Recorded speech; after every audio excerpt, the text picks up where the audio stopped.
Hello అండి, నమస్తే. Welcome back to Mahi Organics. చాలామంది మన face pack powder, face glowing oil, అలాగే కస్తూరి పసుపు తీసుకున్నారు. దాన్ని ఎలా వాడుకోవాలి అని కొంతమందికి డౌట్ ఉండొచ్చు. చెప్పాను ఆల్రెడీ. మరింత క్లారిటీ కోసం నేను ఈ చిన్న షార్ట్ వీడియో పెడుతున్నాను.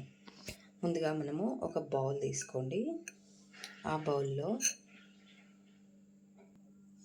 కొద్దిగా పసుపు, కస్తూరి పసుపు అండి, చాలా ప్యూర్గా మనం వేపించింది. చూడండి, మీరు బాడీకి వేసుకోవచ్చు, అలాగే ఫేస్కి పెట్టుకోవచ్చు. మీకు ఎంత కావాలి అనే దాన్ని బట్టి వేసుకోండి. నెక్స్ట్ ఫేస్ ప్యాక్ పౌడర్ నేను 1 స్పూన్ వరకు వేసానండి. ఓకే, చూసారు కదా. ఇప్పుడు దీన్ని మనము ఎలా మిక్స్ చేసుకోవాలి అనేది చూద్దాం. ఓకే, మీకు ఏది అందుబాటులో ఉంటే అది వేసి మిక్స్ చేసుకోండి. ఫర్ ఎగ్జాంపుల్ పచ్చిపాలైనా, పెరుగైనా, లేదు టమోటా రసమైనా, క్యారెట్ రసము, బీట్రూట్ రసము, ఇట్లాంటివి ఏవైనా సరే ఇంట్లో ఉన్నటువంటి న్యాచురల్ ఎక్స్ట్రాక్ట్స్. ఓకే, ఇప్పుడు నేనైతే ఇంట్లో పెరుగు వేస్తున్నానండి. చూడండి, దీన్ని బాగా ఇప్పుడు మనం మిక్స్ చేసుకోవాలి. ఓకే, ఇప్పుడు దీన్ని బాగా నేను మిక్స్ చేశాను. ఫేస్ ప్యాక్ అయితే మనకు రెడీ అయిపోయింది. దీన్ని ఫేస్కి ఎలా అప్లై చేసుకోవాలి అనేది చూద్దాం మళ్ళీ ఇప్పుడు. ఓకే, దీన్ని కాసేపు ఇలా పక్కన పెట్టేసి ఆయిల్ విషయానికి వద్దాం. ఈ ఆయిల్ని ఎలా వాడుకోవాలి?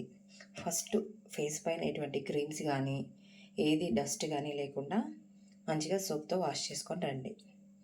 ముఖం కడుక్కున్న తర్వాత ఈ ఆయిల్ని కొద్దిగా హ్యాండ్ పైన వేసుకొని ఫేస్కి మంచిగా మసాజ్ చేసుకోండి. ముఖ్యంగా ఒక చిన్న విషయం గుర్తుపెట్టుకోండి. ఆయిల్ స్కిన్ ఉన్నవాళ్ళు ఒక 2-3 డ్రాప్స్ ఇందులో వేసుకొని మిక్స్ చేసుకోండి. డ్రై స్కిన్ ఉన్నవాళ్ళు ఎంచక్కా ఫేస్కి మసాజ్ చేసుకోండి. చూడండి, నేనైతే కొద్దిగా వేసుకున్నాను హ్యాండ్ పైన. ఇప్పుడు ఫేస్కి మంచిగా మసాజ్ చేసుకొని ఫేస్ ప్యాక్ అప్లై చేసుకుందాం. మీరు ఆయిల్ అప్లై చేసుకునేటప్పుడే మీకు ఎక్కడెక్కడ ట్యాన్ ఉందో, సపోజ్ నెక్ మీద కావచ్చు, అలాగే ఎల్బోస్ దగ్గర కావచ్చు, మంచిగా హ్యాండ్స్కి, నెక్కి, ఫేస్కి మసాజ్ చేసుకోండి. అప్పుడు ఏమవుతుందంటే ఫేస్ పైన ఉన్నటువంటి ట్యాన్ అనేది తగ్గుతుంది. అలాగే పిగ్మెంటేషన్ ఉన్న నీట్గా ఉంటుంది. చాలా స్కిన్ అనేది క్లియర్గా ఉంటుందండి. స్మూత్ అండ్ షైనింగ్గా అండ్ గ్లోయింగ్గా. ఓకే, ఇప్పుడు నేను ఆయిల్ని అప్లై చేసుకున్నాను. చూడండి, హ్యాండ్కి కూడా పెట్టుకున్నాను నేను. ఇప్పుడు నేను ఫేస్ పైన ఫేస్ ప్యాక్ని వేసుకుంటాను. ఫేస్కి నేను మంచిగా అప్లై చేసుకున్నానండి. బాగా ఆరిపోయిన తర్వాత వాటర్తో వాష్ చేసుకోవాలి, సోప్ వేయకండి. ఓకేనా? వాష్ చేసుకున్న తర్వాత మళ్ళీ కొద్దిగా ఆయిల్ అనేది ఫేస్కి ట్యాప్ చేసుకొని పడుకోండి. మార్నింగ్కి స్కిన్ అనేది చాలా ఫ్రెష్గా, మంచి గ్లోయింగ్గా, సాఫ్ట్ అండ్ స్మూత్గా ఉంటుంది.